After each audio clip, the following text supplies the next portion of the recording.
Wakati Mungu aliita Adamu, Imana ihamagara Adamu, akasema, Bwana, nilisikia sauti yako nikajificha. Adamu aravuga ngo Mana numvishije ijwi ryawe ndihisha.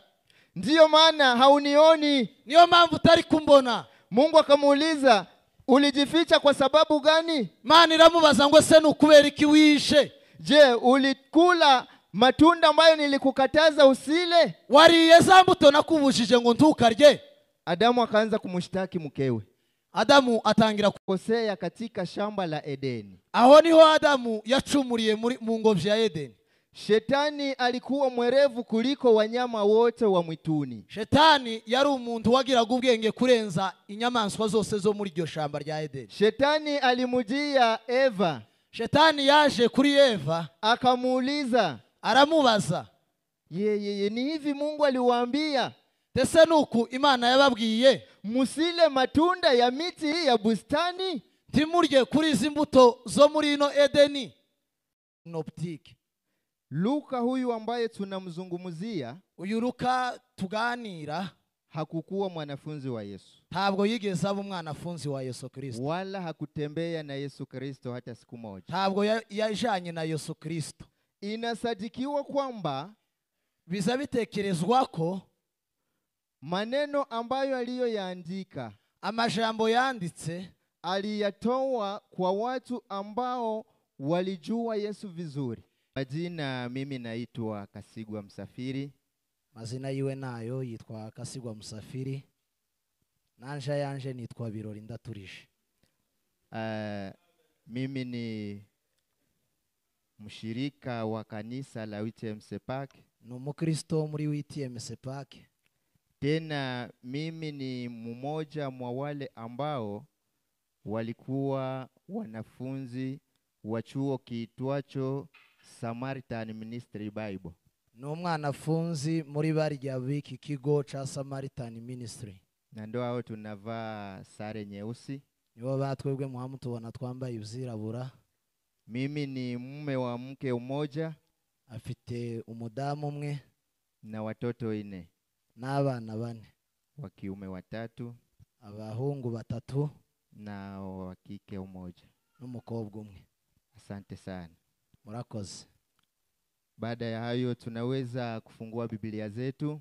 Mayibzo turambure za Biblia ili tupate kuingia katika maneno ambayo yaliyotuleta mahali hapa, kugira ngo tuze kwinjira mu ijambo ry'Imana.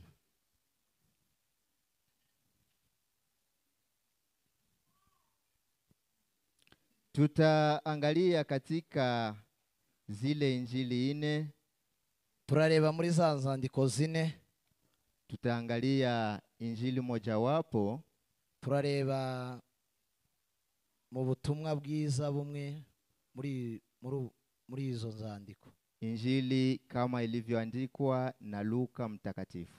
Ubutumwa nguko bwanditswe na Luka. Sura yake ya 19. Sura ya 19 na versi yake ya 10. Murongo wayo wa 10. Tutasoma katika jina la Yesu Kristo. Kadusome mu izina rya Yesu Kristo. Tutasoma kwa Kiswahili. Turasoma mu Kiswahili. Na ndugu yangu atasoma kwa Kilugha. Tuze gusoma no mu Kinyamurenge. Neno linatuambia hivi. Nadhani sote tumefika 10.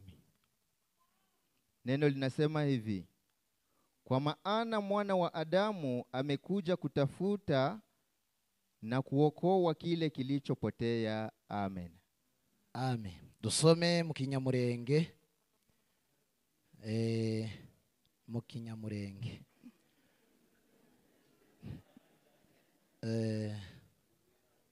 Duceceke. Tureke urusaku twumvikane nibyo byiza.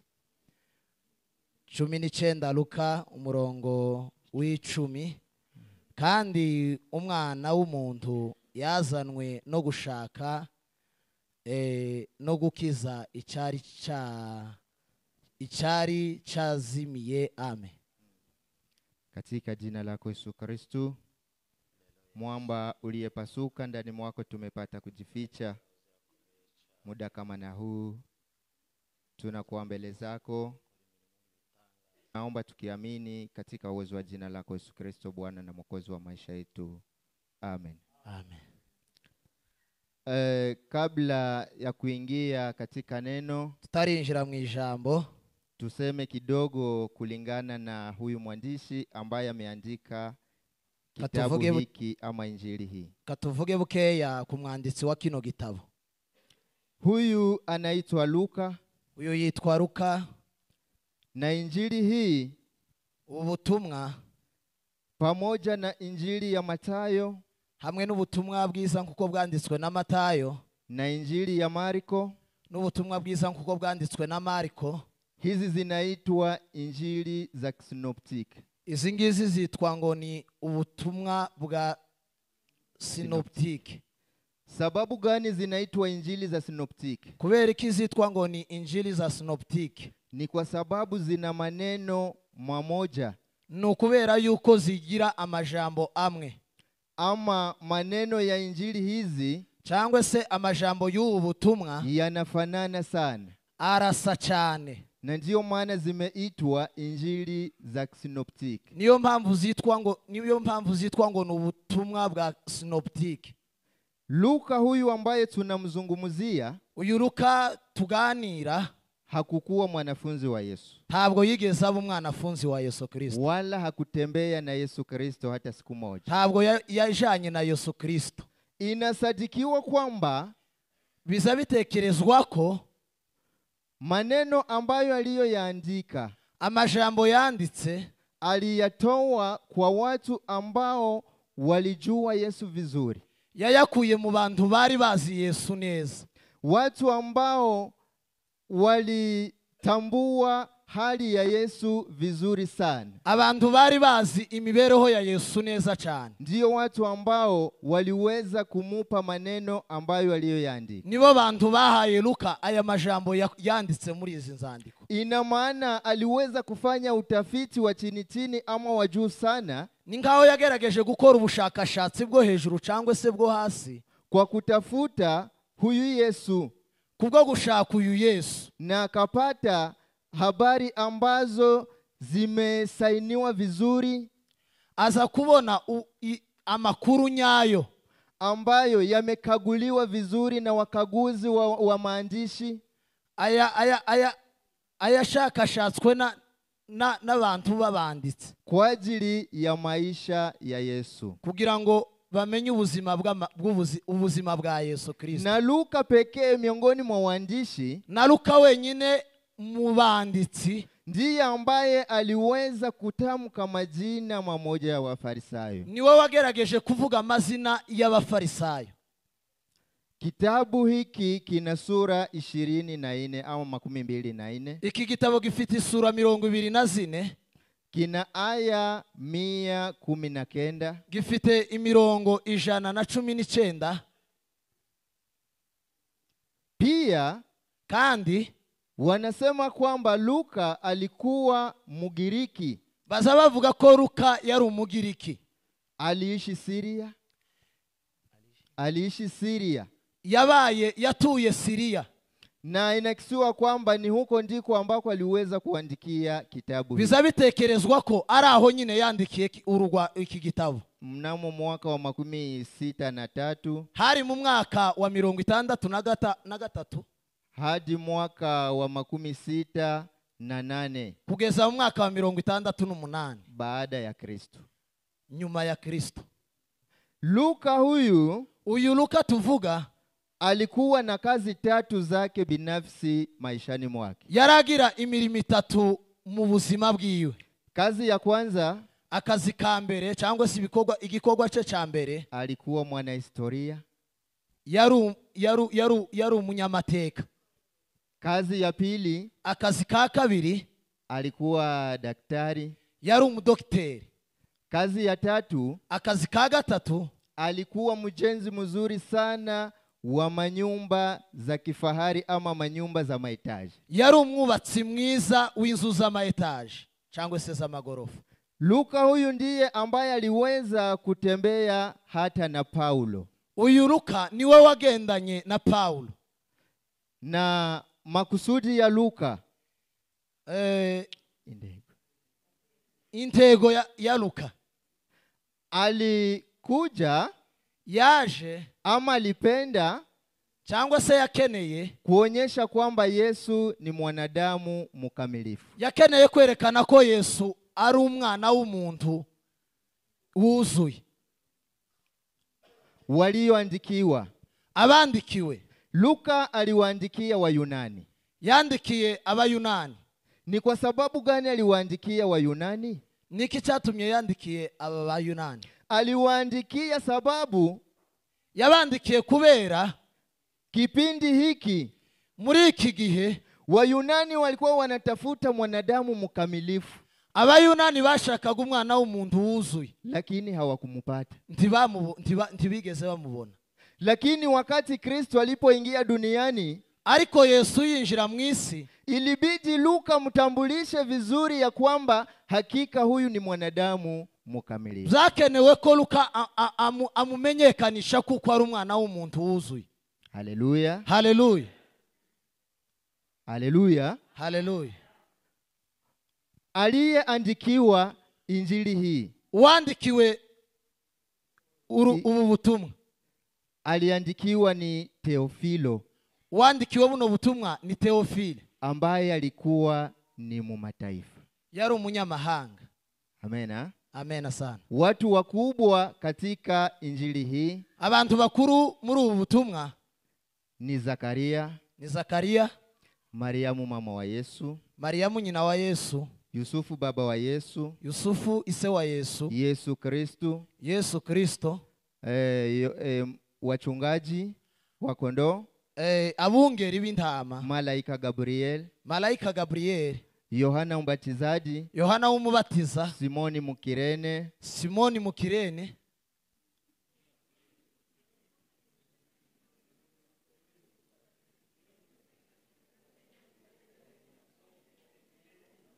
Mbona mnacheka?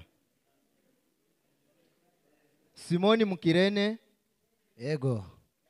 Mitume 12, intumwa 12, Masadukayo, Abasadukayo, Abafarisayo, Pilato, hata na Herode.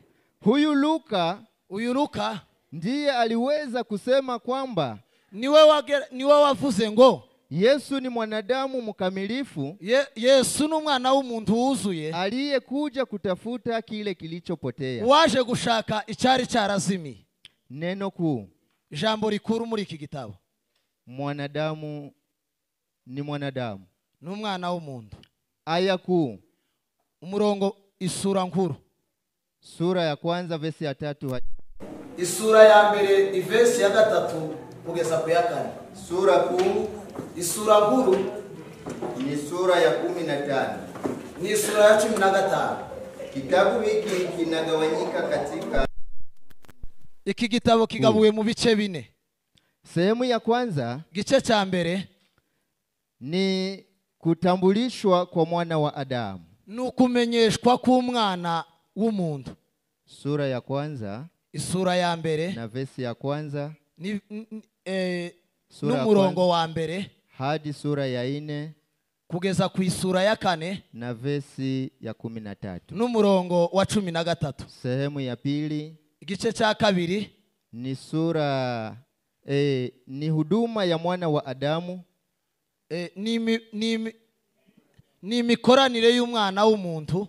Sura ya 4, isura ya 4 verse ya 14, ni verse ni umurongo wa 14 hadi sura ya 9 kugeza ku isura y'9 na verse ya 15, n'umurongo wa 50.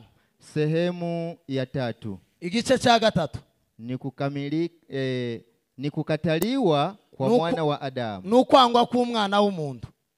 Ni sura yake ya 9, ni isura y'9 na verse yake ya 51 n'umurongo wa 51 hadi sura ya 19 kugeza ku isura y'19 verse ya 27 n'umurongo wa 27. Sehemu ya 4 na mwisho, igice cha 4 arico cya nyuma, kusulubiwa na ufufuo wa mwana wa Adamu. kubabazwa no kuzurwa k'umwana wa 53. Amena. Amena sana. Hapo tulisoma Luka 19. Twasomye Luka 19 na vesi yake ya 10 n'umurongo wa 10. Neno likatuambia ya kwamba mwana wa Adamu alikuja kutafuta kile kilichopotea. Jambo ryatubwiye ngo umwana w'umuntu yaje gushaka icari carazimiye. Kichwa cha neno letu, mutwe w'ijambo, ni kusema kwamba sisi tumeokolewa kwa neema ya Yesu Kristo. Uravuga ngo twebwe twakijijwe kubw'ubuntu bwa Yesu Kristo. Na hii neema ambayo tulikombolewa kwayo, ubuntu twacungujwe, ni kwa sababu gani tulikombolewa kwa neema ya Yesu Kristo? Kubera iki twacungujwe kubw'ubuntu bwa Yesu Kristo? Sitasoma mimi, ntabwo dusoma, wewe utasoma hapo ulipo. Ili tujue ile neema ambayo iliyotuma Yesu anakuja duniani, kugira ngo tumenye ubu buntu bwatumye Yesu Kristo aza mwisi. Tulipotelea wapi? Twatakariye he? Soma Mwanzo, soma Itangiriro sura yake ya 3, sura ya 3 na vesi yake ya 1 hadi ya 5. kugeza ku umurongo wa mbere kugeza ku wa 5. Ndiyo. Ni pale ambapo Adamu aliweza kukosea katika shamba la Edeni. Aho niho Adamu yacumuriye mu ngobyi ya Edeni.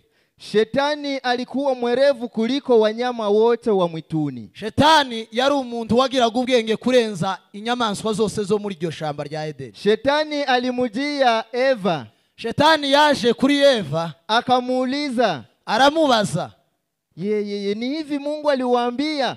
Tese nuku Imana yababwiye musile matunda ya miti hii ya bustani? Timurye kuri izi mbuto zo muri ino Edeni.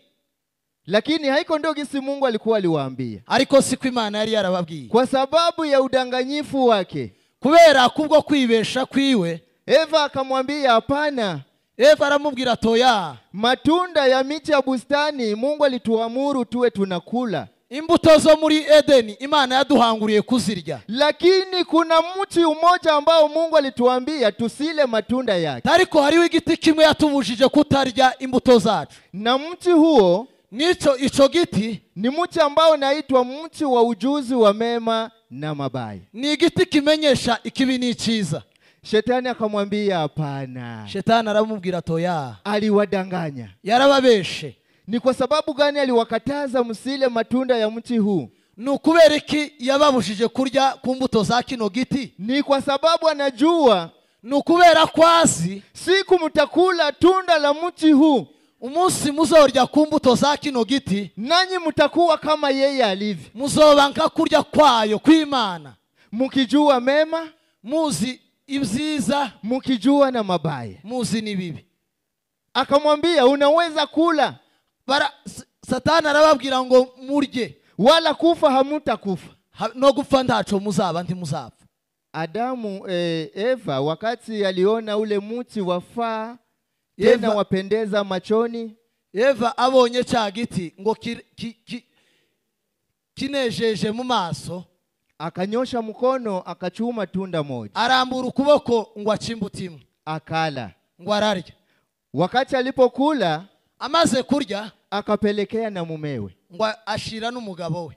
Wakati wote wawili walimaliza kula, bombi bamaze kurya, wakaja kujikuta wako uchi, ngo baza gusanga bambukiwe. Lile neno ambalo shetani alimwambia likaonekana. Lijya jambo Satani yari yarababwiye riragaragara. Waliposikia sauti ya Mungu, bumvise ijwi ry'Imana, Adamu alimwambia Eva tukimbie, Mungu anakuja kututafuta. Adamu abwira Eva ngo twirukanke, ndori Imana ije kudushaka. Na hatuvai, kandi ndore ntitwambaye. Wakaanza kuchuma mayani ya miti na kufanya nguo ili wajivike, waondowe ile aibu. Ngo batangira guca amababi y'ibiti kugira ngo bambare bahishe bwa bwambure bwabo.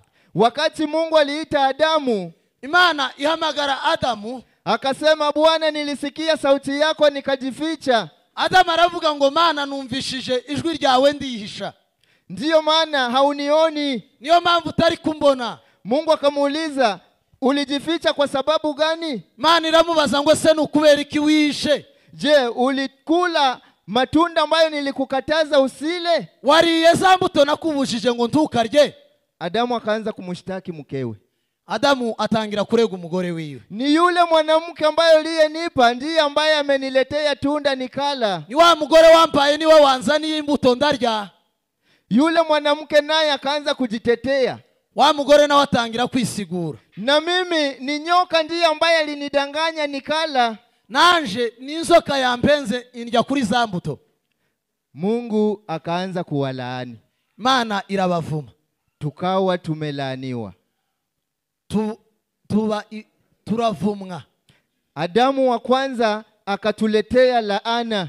Adamu wa mbere yatuzaniye umuvumo. Mungu akamwambia yule mwanamke, Imana ibwira wa mugore, kwa sababu umekula tunda ambalo nimewakataza musile, kubera ko mwariye kuri za mbuto nababujije kutarya, nitakuzidishia uchungu wako, utazaa kwa machungu. Nzokomeza imibabaro yawe, uzobyara ubabaye. Na akili zako zote zitamuelekea mumeo. Ibyifuzo byawe bizoba hejuru y'umugabo wawe, bizoherera ku mugabo. Akamwambia Adamu, abwira Adamu, kwa sababu na wewe umeenda kinyume na amri yangu, kubera ko wagiye hirya y'amategeko yanje, na wewe utakula kwa jasho, na uzorya wishicuye. Tena ardhi imelaaniwa kwa ajili yako, kandi isi yavumwe ku bwawe. Miiba na michongoma vitaota, imishugi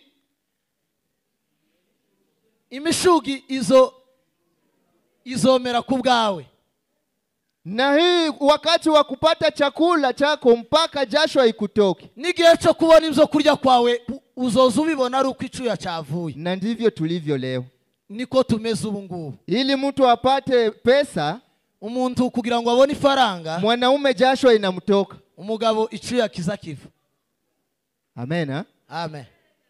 Akamwambia nyoka, abwira inzoka, kwa sababu na wewe umetenda haya, kubera uko nawe wakoze bino, utakula mavumbi siku zako za maisha yote, uzobeshwaho n'umukungugu igihe cyo kubaho cyawe. Tena utatembea kwa tumbo lako, kandi uzogendesha inda. Yawezekana nyoka hakukuwa anatembea kwa tumbo.